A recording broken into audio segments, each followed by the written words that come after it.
This podcast is sponsored by Talkspace. You know when you're really stressed or not feeling so great about your life or about yourself? Talking to someone who understands can really help. But who is that person? How do you find them? Where do you even start? Talkspace. Talkspace makes it easy to get the support you need. With Talkspace, you can go online, answer a few questions about your preferences, and be matched with a therapist. And because you'll meet your therapist online, you don't have to take time off work or arrange childcare. You'll meet on your schedule, wherever you feel most at ease. If you're depressed, stressed, struggling with a relationship, or if you want some counseling for you and your partner, or just need a little extra one-on-one support, Talkspace is here for you. Plus, Talkspace works with most major insurers, and most insured members have a $0 copay. No insurance? No problem. Now get $80 off of your first month with promo code SPACE80 when you go to Talkspace.com. Match with a licensed therapist today at Talkspace.com. Save $80 with code SPACE80 at Talkspace.com.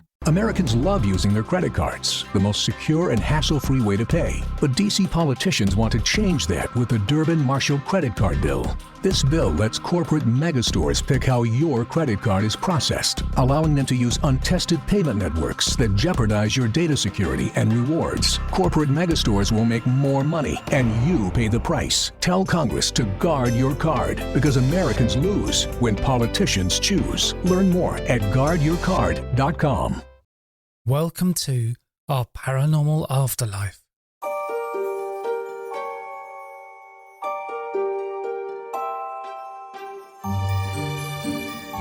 This is an Our Paranormal Afterlife classic episode, and I'm your host Simon Bown. I've been thinking about a few standout episodes from the early days of the podcast. They're full of great information, and I thought it would be a good idea to share them again for listeners who may have missed them the first time around. This episode dates back to 2019. My guest is Walter Semkiw. Walter runs the reincarnationresearch.com website. This is a great conversation where we talk about the research done by Dr. Ian Stevenson at the University of Virginia. Hello, Walter, and thank you very much for giving us your time and coming onto the podcast. Oh, you're very welcome, and thank you for the opportunity. Now, you run the Reincarnation Research website. Correct. Can you give us an overview of that? Yeah, so one of the main focuses of the website is to disseminate objective evidence of reincarnation, and in particular the work of Ian Stevenson at the University of Virginia, who for 40 years traveled all around the world studying young children who had spontaneous past life memories that could be objectively validated. And there's a huge amount of evidence that proves that reincarnation research exists, but most people don't have access to it. One reason is that Ian Stevenson was an academic psychiatrist at the University of Virginia, and he wrote for other academics. And he really wanted to bring reincarnation research into the scientific realm. And because of that, the way he wrote was like a lawyer presenting evidence to a jury.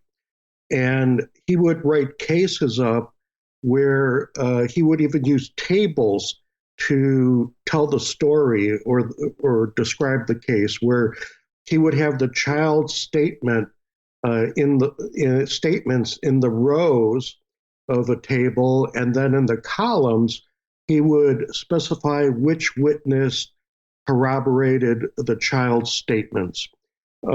Usually the witness was somebody from the child's past life family who could verify the child's memories.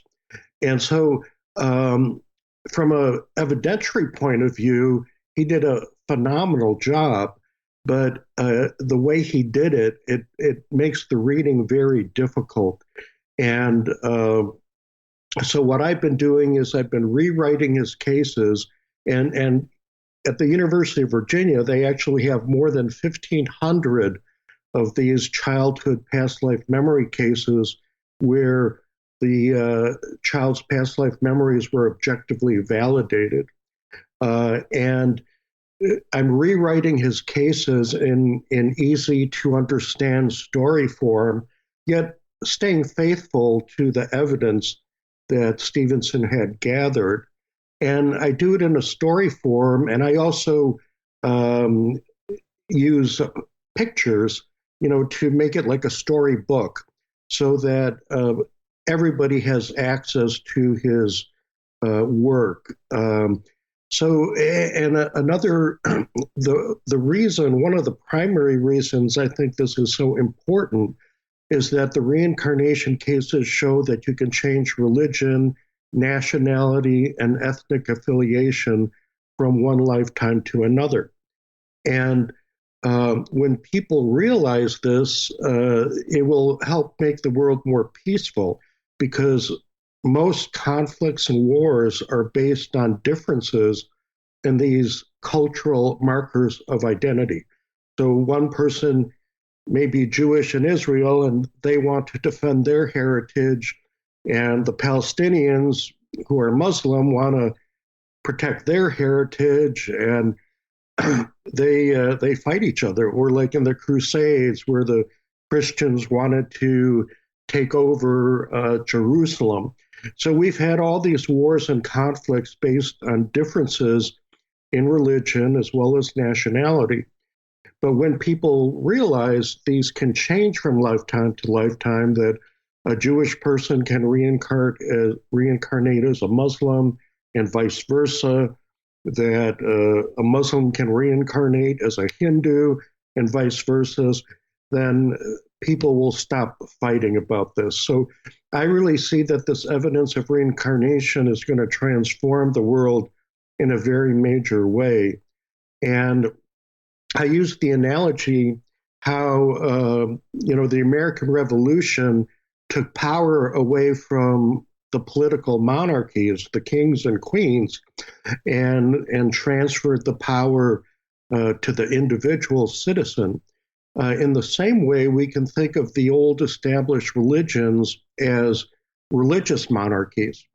And what evidence of reincarnation is going to do is transfer power and responsibility from these established religions to the individual.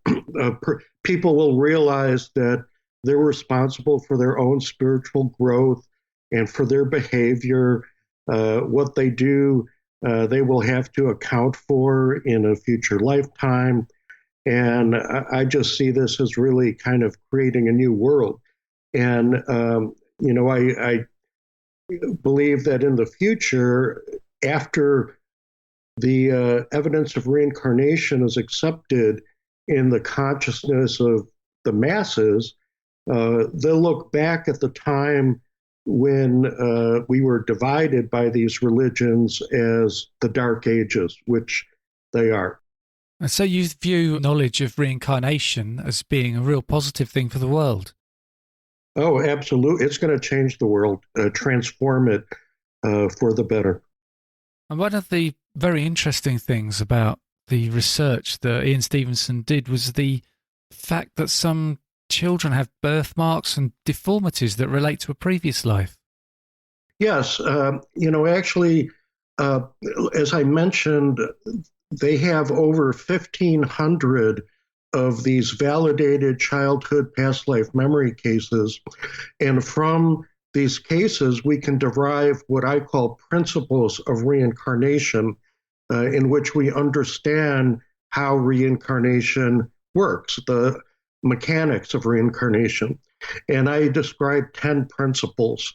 One is that people can look the same from one lifetime to another. The facial features can be exactly the same. Birthmarks can result from past life wounds. So if an individual was shot, say, in the right shoulder, or let's say the left side of the chest, and hits the heart and dies because of that, in the next lifetime, the person can have a birthmark or scar on the left side of the chest, mirroring where the past life wound was. People can have phobias related to their cause of past life death. So if somebody was hit by a truck and killed that way in the next lifetime, they may have a fear of big trucks. The other thing that's shown by these cases, which is very profound, is that souls plan lifetimes to be reunited with loved ones. So, and in fact, Stevenson had a collection of 31 sets of twins. So we're talking about 62 people, 62 children who spontaneously remembered their past lives. And in 100% of these cases, the children had significant past life relationships. So the most common being siblings in a past lifetime, but they could be spouses or other family members. And when you realize that a soul can actually plan the conception for its next lifetime to occur in the life of a loved one, that is amazing what the soul can do and how intelligent the process of reincarnation and soul evolution is. Also, talents and personality traits can persist from one lifetime to another. There are xenoglossy cases where people can speak a language, a past life language, that they had never learned by normal means in their contemporary lifetime. Also, there are cases that show what I call split incarnation, where a soul can animate more than one physical body at a time. And Ian Stevenson called these cases with anomalous dates because the lifetimes overlap.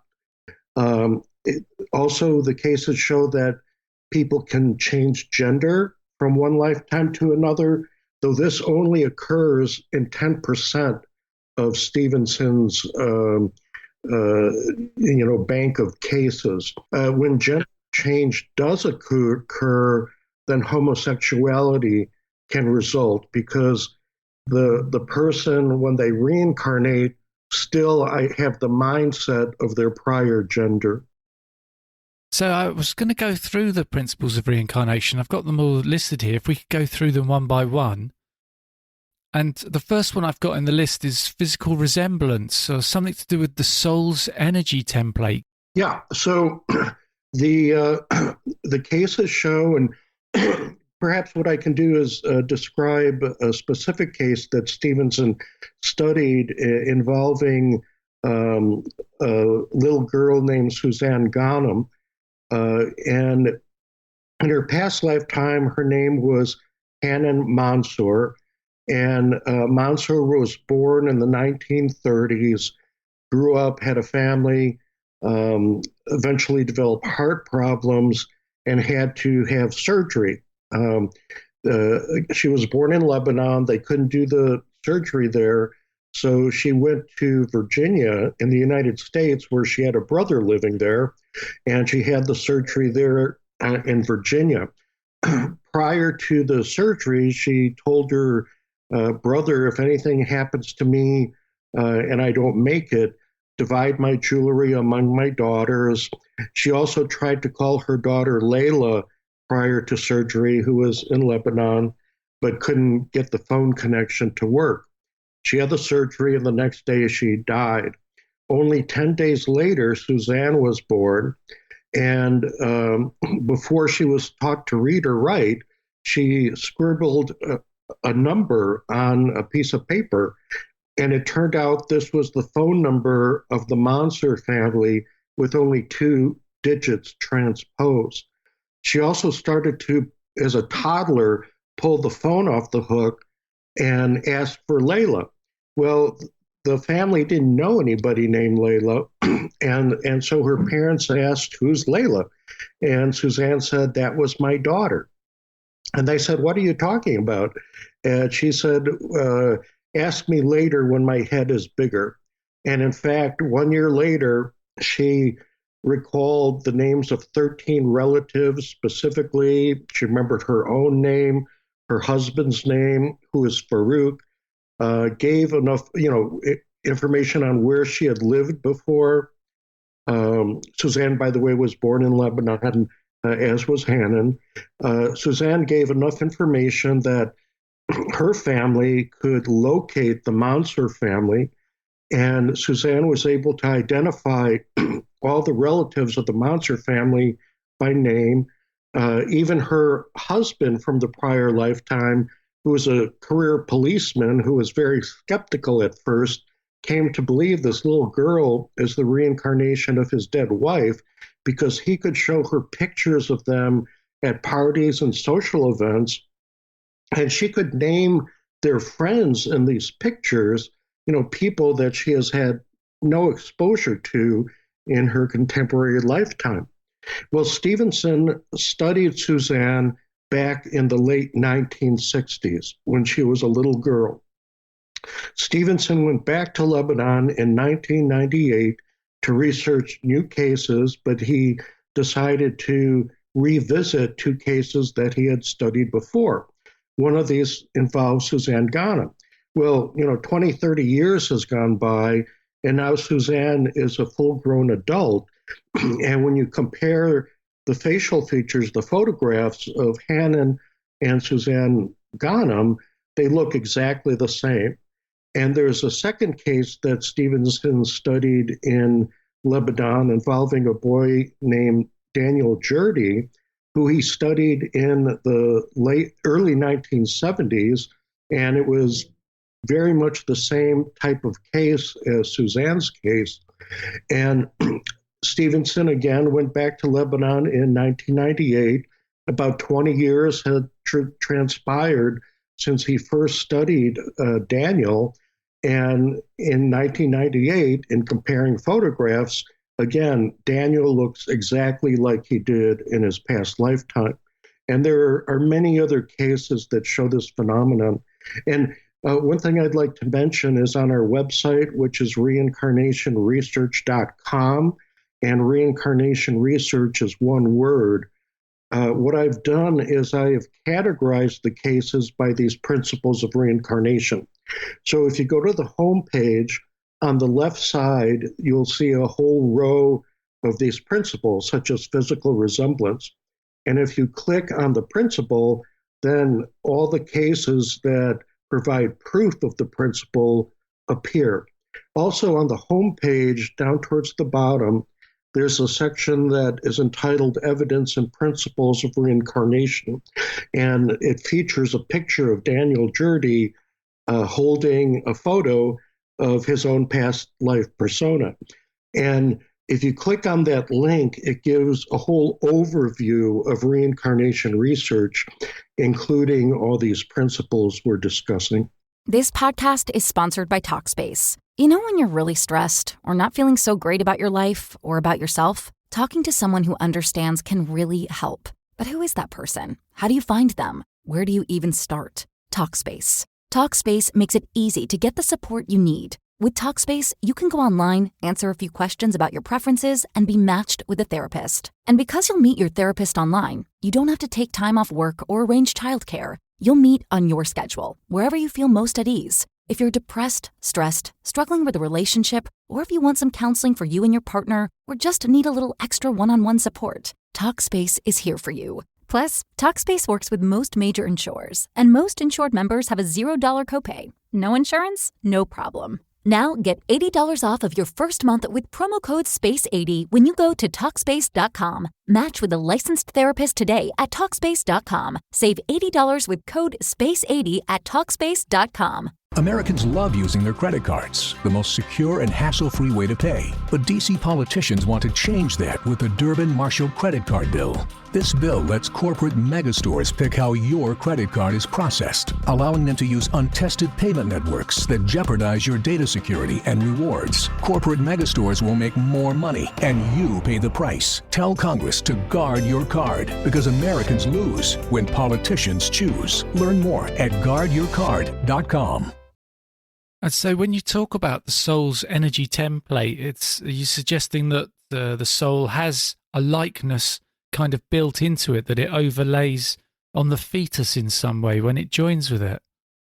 Right. And we don't know scientifically exactly how it works, but my theory is that the soul projects an energy template into the developing fetus, and that the tissue molds around this template. And kind of a similarity is orthopedic surgeons use electric current to heal bad fractures. The bone tissue will align itself with the electric current. And you can think of it in the same way. The energy template of the soul results in facial features being similar from lifetime to lifetime. And in addition, through this energy template, information can be downloaded, such as past life memories, but also talents and abilities. And is it, I suppose, a case if somebody dies in their previous life in some violent way, that is put onto the template, and that's how come we have the birthmarks in the next life? Correct. There's two ways you can look at it. One, that the energy template that's in the body can be affected by trauma, and then the template has a mark, if you will, where that trauma occurred, and then that mark reappears in the future incarnation. Ian Stevenson favored a way to think of it that the mind influenced the body. So if the mind,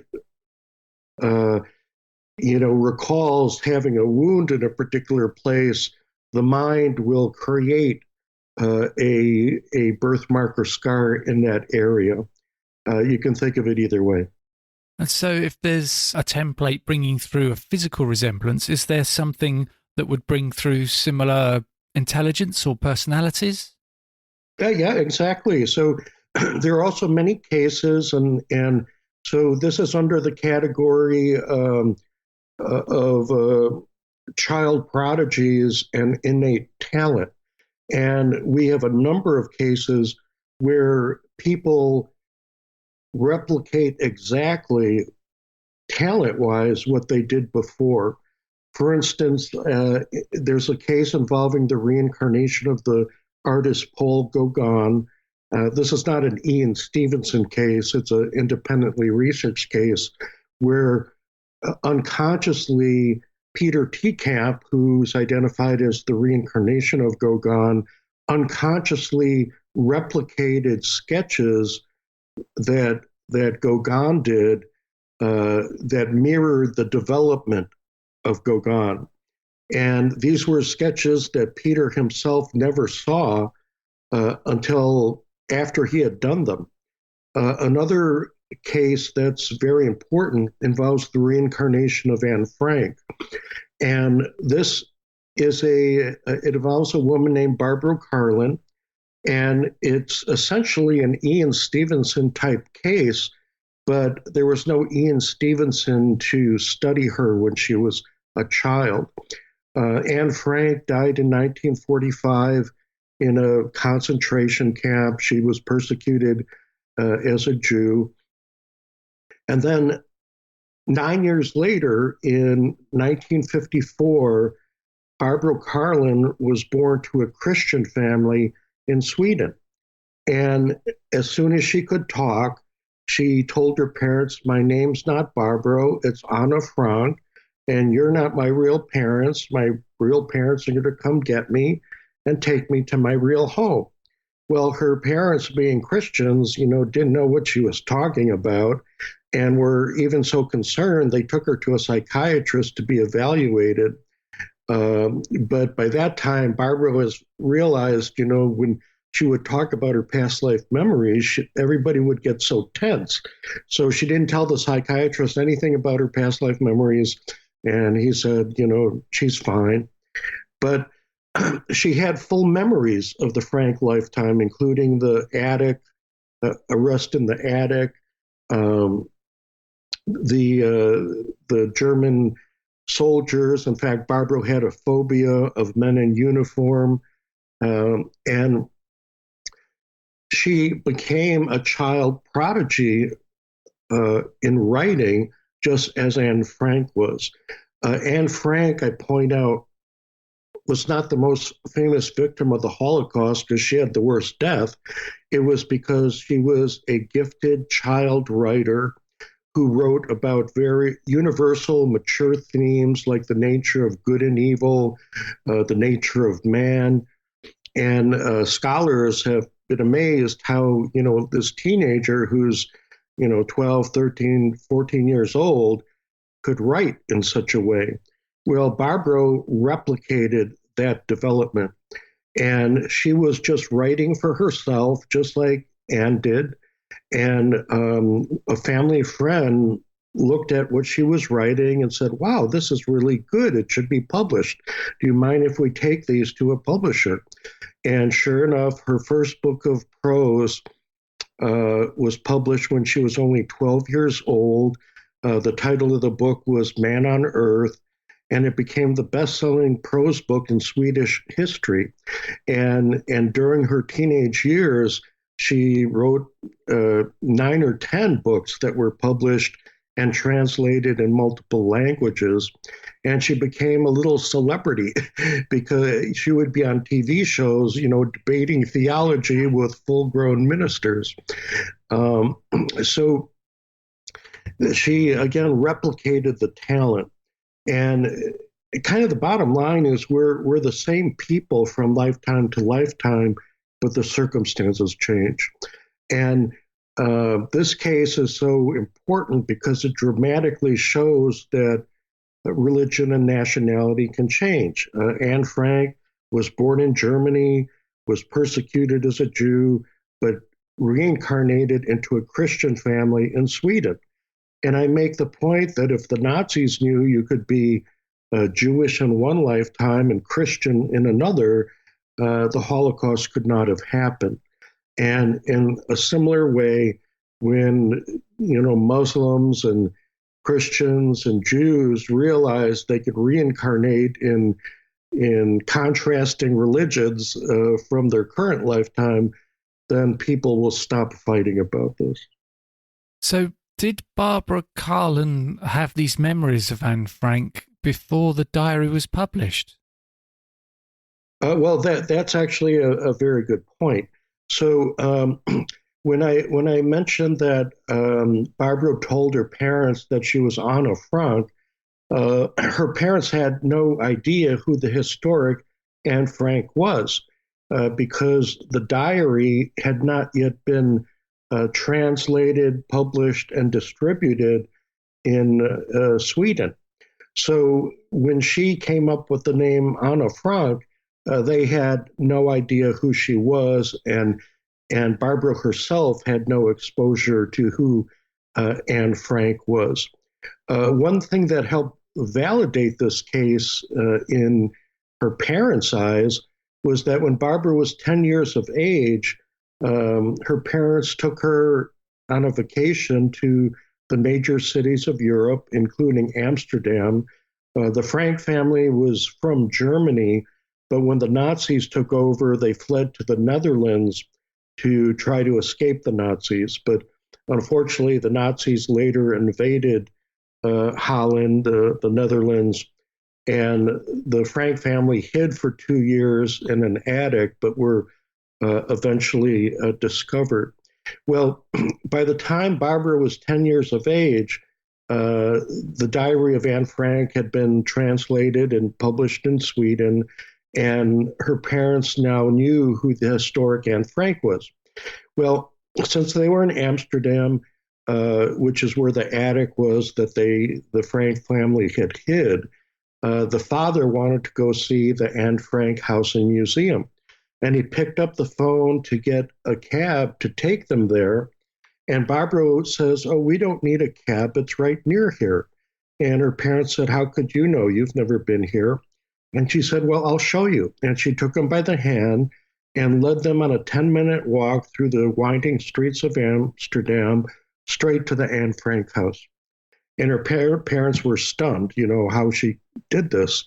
And then inside the attic, in the room where Anne Frank had slept, Barbara looked at a particular wall and said, "Look, Mommy, the pictures of the movie stars are still on the wall."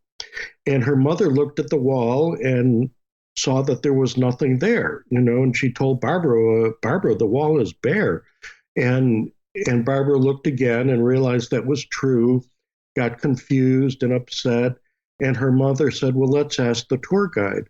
And the tour guide said, "Well, yes, normally the pictures that Anne Frank had clipped of movie stars from magazines, she clipped these movie star images and would place them on the wall because they were her heroes and heroines. And but the tour guide said that people were touching them, damaging them, sometimes taking them. So they took all these pictures down, but they planned to put them back up, but under glass, so they're protected. And it was at this moment that her parents realized that she actually was having past life memories of being Anne Frank, rather than these being fantasies. So that was the first time at 10 years of age that she got validation from her parents. And I believe Barbara met Anne Frank's cousin. How did that go? Oh, so what happened, like the Ian Stevenson, in most Ian Stevenson cases, children's past life memories start to fade when they're 7, 8, 9 years of age. And the same thing happened with Barbara. And she was actually very relieved that the memories faded because they were very traumatic memories. And life went on. And actually, after her books were published, she got married, had a child, a boy. But unfortunately, her husband cheated on her, and so she divorced him, and now she was a single mother and had to provide for her son. And she had kind of an interesting solution. I mentioned that she had a phobia of men in uniform, such as police, and the other thing is she loved horses and nature, and she thought she could, one, get over her phobia of uniforms as well as work with horses by becoming a Swedish mounted police officer. And that's what she did. For 16 years, she was a member of the Swedish National Police Force, and she did end up being a mounted policewoman and trained horses in the end. I kind of lost my I started talking, I lost my train of thought. What was your question again? This podcast is sponsored by Talkspace. You know when you're really stressed or not feeling so great about your life or about yourself? Talking to someone who understands can really help. But who is that person? How do you find them? Where do you even start? Talkspace. Talkspace makes it easy to get the support you need. With Talkspace, you can go online, answer a few questions about your preferences, and be matched with a therapist. And because you'll meet your therapist online, you don't have to take time off work or arrange childcare. You'll meet on your schedule, wherever you feel most at ease. If you're depressed, stressed, struggling with a relationship, or if you want some counseling for you and your partner, or just need a little extra one-on-one support, Talkspace is here for you. Plus, Talkspace works with most major insurers, and most insured members have a $0 copay. No insurance? No problem. Now get $80 off of your first month with promo code SPACE80 when you go to Talkspace.com. Match with a licensed therapist today at Talkspace.com. Save $80 with code SPACE80 at Talkspace.com. Americans love using their credit cards, the most secure and hassle-free way to pay. But DC politicians want to change that with the Durbin-Marshall credit card bill. This bill lets corporate megastores pick how your credit card is processed, allowing them to use untested payment networks that jeopardize your data security and rewards. Corporate megastores will make more money, and you pay the price. Tell Congress to guard your card, because Americans lose when politicians choose. Learn more at guardyourcard.com. When she went to meet Anne Frank's cousin. So she led a grounded life as a policewoman, and it wasn't until later in life that a traumatic event occurred that re-triggered the memories of being Anne Frank. And so she actually wrote a book about her past life memories entitled And the Wolves Howled. And she did this in about 1995 or so. And her publisher at the time, this was, the publisher of her book was contacted by Booty Elias, who was the last living relative of Anne Frank. Booty and Anne had played together as children, and they were lifelong playmates and friends. And Booty had heard about Barbara's story of being Anne Frank, that her book was coming out, and he wanted to meet her, not because he believed in reincarnation, but simply he wanted to meet this woman who claimed to be the reincarnation of his cousin. Booty Elias and Anne Frank were cousins. So he asked the publisher to invite, for the publisher and Barbara to come to his house in Switzerland. And he told the publisher, but don't tell her who I am. In other words, don't tell her that I'm Anne Frank's cousin, or that I'm the president of the Anne Frank Foundation, which he was. He said, just tell her that I'm a fan of the books that she wrote when she was a child. So they came to Booty's house for dinner, and the publisher tells Anne, why don't you knock on the door? And she thought, well, that's kind of strange, but okay. So she knocks on the door, Booty opens the door, and Barbara and Booty had like instant recognition. And they fell into each other's arms and talked for 2 hours straight, and then became lifelong friends. And when Barbara's book did come out, And the Wolves Howled, Booty even participated in some of her presentations, introducing her, and in that way expressing support for her story. And I mentioned they became lifelong friends. Kind of an interesting anecdote is that there was a Holocaust anniversary during the presidency of George W. Bush, and Booty Elias,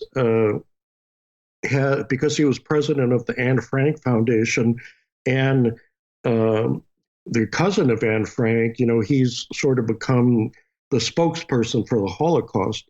So the Bushes invited Booty Elias and his wife to the White House to commemorate the Holocaust.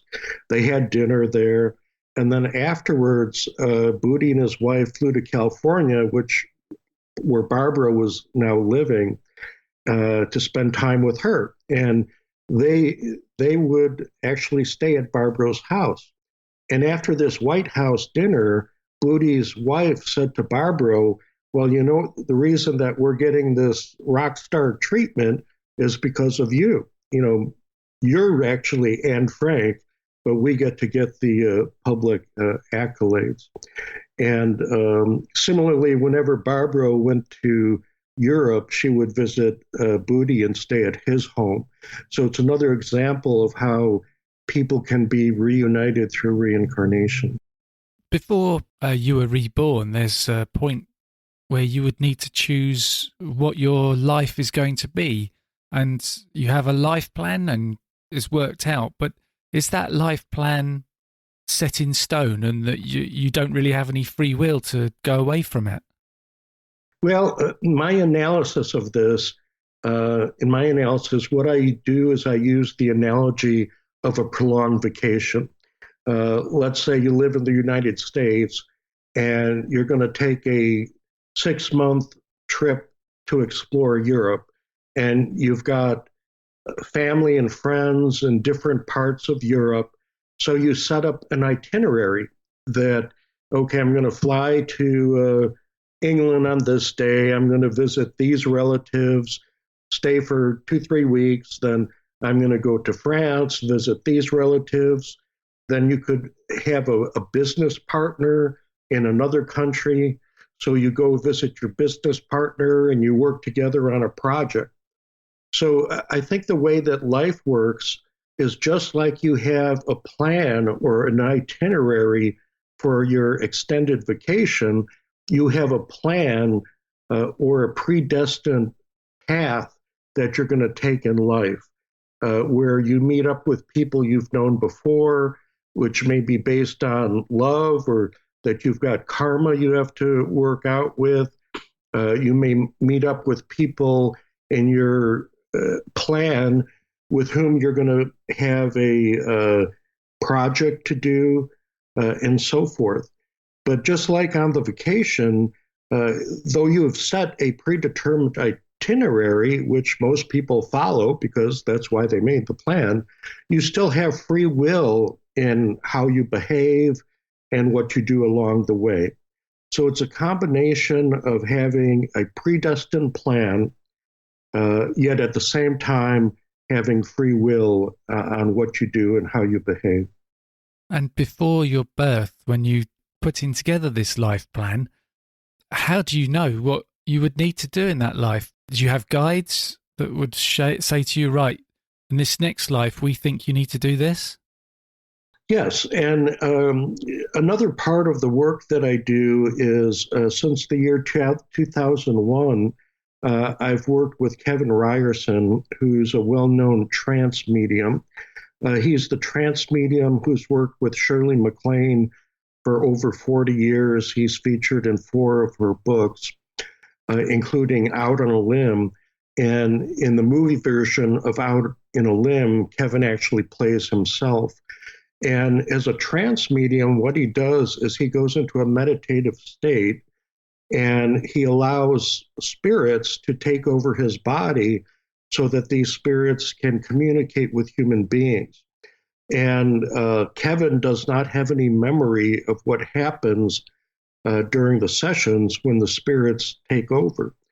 And when a spirit takes over his body, the voice changes, facial expressions change, personality changes, sense of humor changes. There's like a totally different person sitting in front of you. And I've been working with a particular spirit guide named Atun Ray, who was last incarnate on Earth about 3,500 years ago in ancient Egypt. And since then, he sort of has been monitoring life on Earth from the spiritual planes. And he's working through Kevin as a service to humanity. And so in my work with Atun Ray, one of the main reasons I started working with him is I was looking for a psychic or medium who could help me sort out reincarnation cases. I mean, some cases are rock solid, like the Ian Stevenson cases, they're rock solid, they stand on their own. But sometimes people approach me, like I mentioned the Paul Gauguin case, and I'm not entirely sure if the case is valid or not. And so I was looking for somebody who can help me sort this out. And I've worked with Kevin since 2001, pretty much on a monthly basis. And Atun Ray demonstrated to me that he can make accurate past life matches. So once I realized I had this highly, and I should mention Atun Ray is the most intelligent being, living or deceased, that I've ever interacted with. And once I realized I had this connection with a genuine, intelligent spirit, I would ask the bigger picture questions, like when were souls created? Do we have a life plan, like what we were discussing? And so insights into these matters have come through the realm of spirit, through Atun Ray.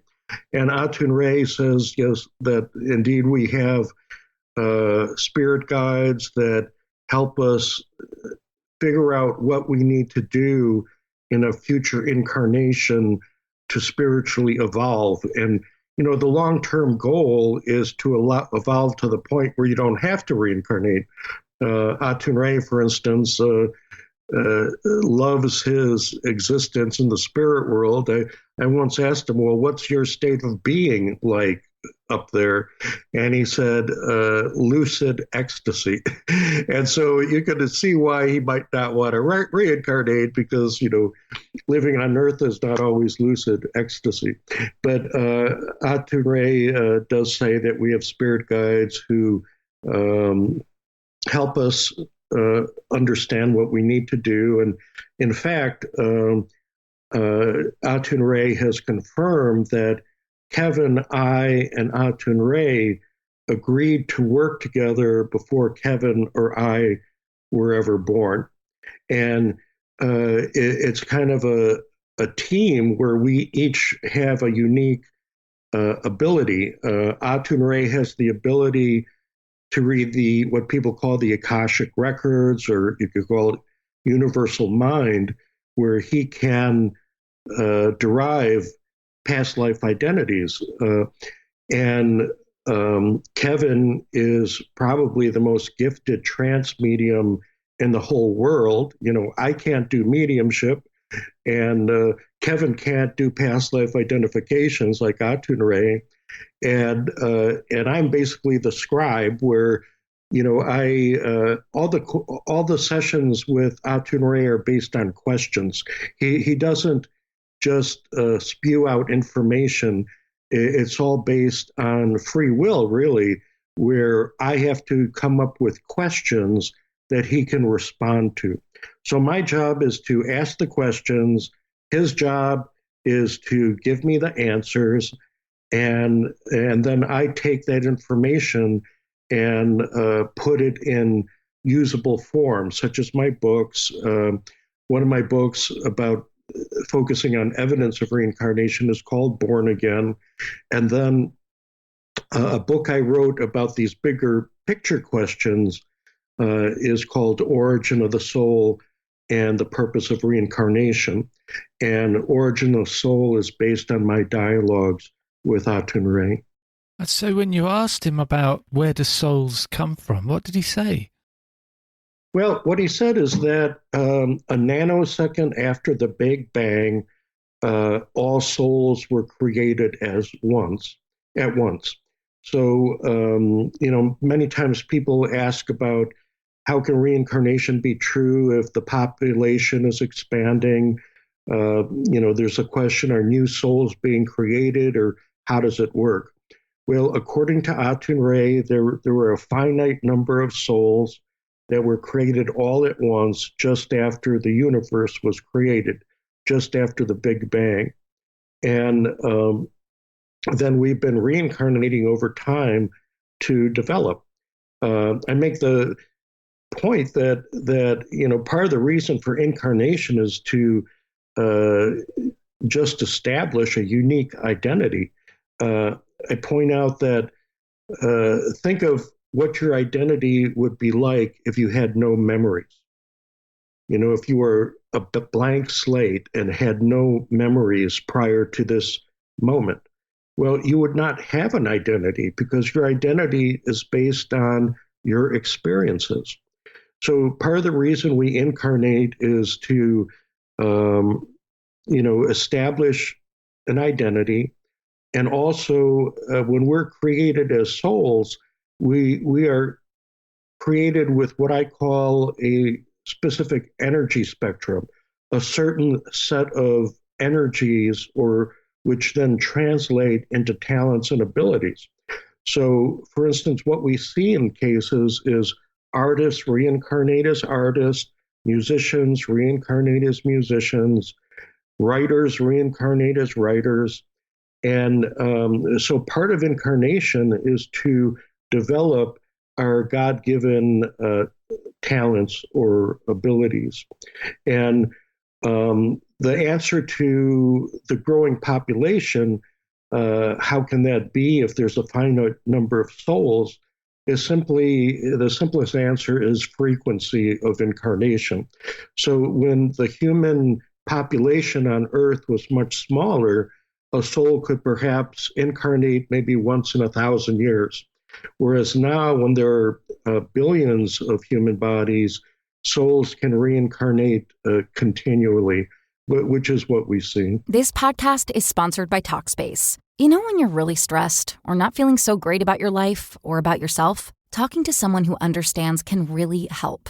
But who is that person? How do you find them? Where do you even start? Talkspace. Talkspace makes it easy to get the support you need. With Talkspace, you can go online, answer a few questions about your preferences, and be matched with a therapist. And because you'll meet your therapist online, you don't have to take time off work or arrange childcare. You'll meet on your schedule, wherever you feel most at ease. If you're depressed, stressed, struggling with a relationship, or if you want some counseling for you and your partner, or just need a little extra one-on-one support, Talkspace is here for you. Plus, Talkspace works with most major insurers, and most insured members have a $0 copay. No insurance? No problem. Now get $80 off of your first month with promo code SPACE80 when you go to Talkspace.com. Match with a licensed therapist today at Talkspace.com. Save $80 with code SPACE80 at Talkspace.com. Americans love using their credit cards, the most secure and hassle-free way to pay. But DC politicians want to change that with the Durbin-Marshall credit card bill. This bill lets corporate megastores pick how your credit card is processed, allowing them to use untested payment networks that jeopardize your data security and rewards. Corporate megastores will make more money, and you pay the price. Tell Congress to guard your card, because Americans lose when politicians choose. Learn more at guardyourcard.com.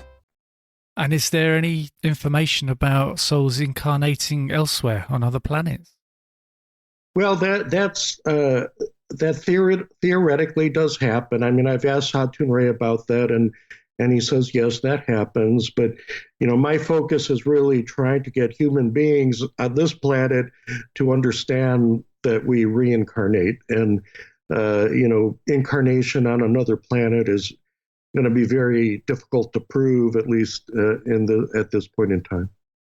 So another one of the principles of reincarnation is to do with deja vu. Right. So experiences of deja vu can be due to various types of past life memories, which are unconscious. So let's say you had your last lifetime was in Greece, and now you're born in the United States. You may take a trip to Greece and experience deja vu because the surroundings feel so familiar. And actually, another principle of reincarnation that I describe is called geographic memory, where people innately know the geography of a place that they've never been to before. And oftentimes that knowledge is accompanied with the deja vu feeling, and that's based on past life experience. Or another reason is that deja vu can occur by an unconscious realization that you've met a past life colleague. It's the same phenomenon of love at first sight. Like I said, we have a predetermined destiny, which includes relationships that we need to have. So let's say you have a very bad relationship in a past lifetime with somebody. Well, the way that you can equalize that in a future lifetime is to actually marry that person. Well, when you incarnate, you don't remember your pre-birth planning. And so you go through life pretty much, winging it. And then when you meet the person that you're supposed to have the relationship with, you can have this feeling like, oh my God, I know this person, or have a deja vu experience and have love at first sight because you're supposed to fall in love with this person, but all this is unconscious. So do we have such a thing as a soul mate or a soul twin that we would always have a relationship with in every life? That's a complicated question, and I do address it in Origin of the Soul, but the way Hatun Ray explains it is that when souls were created, they were created as pairs. Two souls, basically, that are complementary. And I kind of think of it like the poles of a battery. each battery has a positive side and a negative side. And I don't mean that in a judgmental way, just, in terms of physics, they're polarities. And these souls that were created are not the kind of souls that fall in love from one lifetime to another. They're there to sort of create balance. So, and as example, supposedly Osama bin Laden and George W. Bush were these kinds of soulmates, or what I call dipoles. They're both souls who are kind of militaristic in nature, but they incarnate on opposite sides of the world and actually engage in conflict. And there you can maybe see the principle that these two dipoles balance each other out, though it's not a pretty thing. Another set of dipoles that's much more fun is that Laurel and Hardy were these kinds of soulmates, where they were both they're both comedians, but they're contrasting. Ali was fat, chubby, a Mr. Know-It-All, where Stan was thin and kind of helpless. They're both comedians, but they're contrasting, but their contrast actually provides the chemistry that makes them so funny.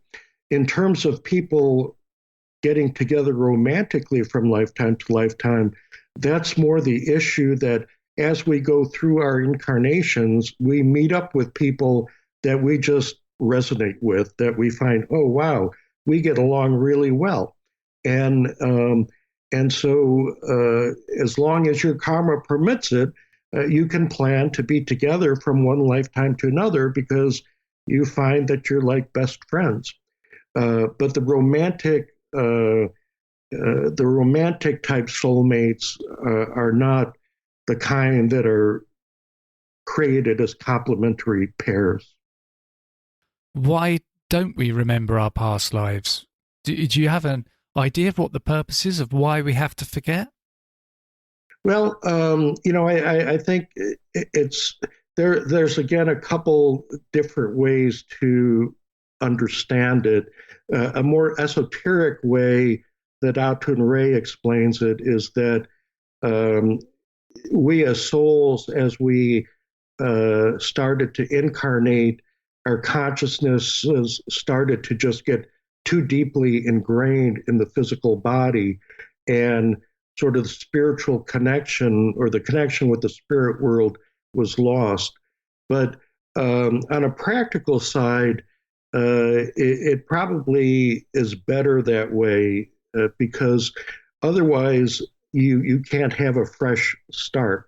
If somebody killed you in a past lifetime and you remember that, when you reincarnate, you may have the urge to kill that person back, whereas the way the spirit world works is if you killed somebody in a future lifetime, you would be brought back together with that person, but you may be born as brothers or close friends, so that you have the opportunity to learn about the other person. You're able to love that person rather than hate that person. But if you remember everything, you couldn't really have that fresh start. Also, there's kind of the argument that if you remembered all your lives, it would be just too difficult to focus on your contemporary life. And so do you have any past life memories? I don't. I mean, I wish I did. And I used to be on the board of directors of a regression organization, and I've had past life regressions done, but I'm just a bad candidate. And it seems like some people do well in regression and some people don't. I don't have easy access to past life memories, but I do know about quite a few past lifetimes, based on my work with Kevin and Autun Ray.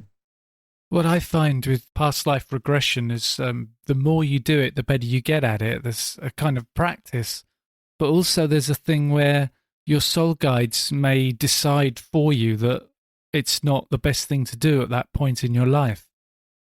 Yeah, that's very possible. I mean, my rationalization is I'm just very left brain.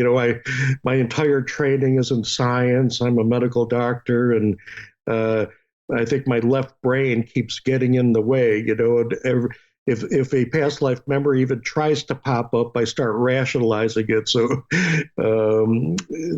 actually, I asked that about Atun Ray, why, because I definitely have had telepathic experiences where information was transmitted to me from the outside. It felt like it was coming from outside me, and the information turned out to be correct.